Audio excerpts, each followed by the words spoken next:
पहिल्यापासून सोमनाथाचं मयत झाल्यापासून, सोमनाथाचं खून झाल्यापासून प्रकाश आंबेडकर साहेबांनी पूर्ण काळजी घेतली, पूर्ण लक्ष घातले.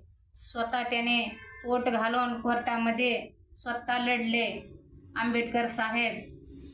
म्हणून आज मला न्याय भेटला कोर्टापासून. कोर्टाला पण माझा धन्यवाद आणि साहेबाला पण माझा धन्यवाद. आता ह्याच्या पुढे जे जे गुन्हेगारी आहेत त्यांच्यावरती लवकरात लवकर गुन्हे दाखल करावं आणि त्यांना कठोरात कठोर शिक्षा द्यावं. आणि ते जे जे पोलीस कर्मचारी असू कुणी असू ह्यांना शिक्षा कठोरात कठोर शिक्षा द्यावं. माझी हीच मागणी आहे, माझी हीच मागणी आहे कोर्टापासून आणि साहेबापासून. सगळ्याला माझं पत्रकार साहेबाला पण माझी विनंती आहे, लवकरात लवकर फास्ट ट्रॅकमध्ये कोर्ट चालवावा.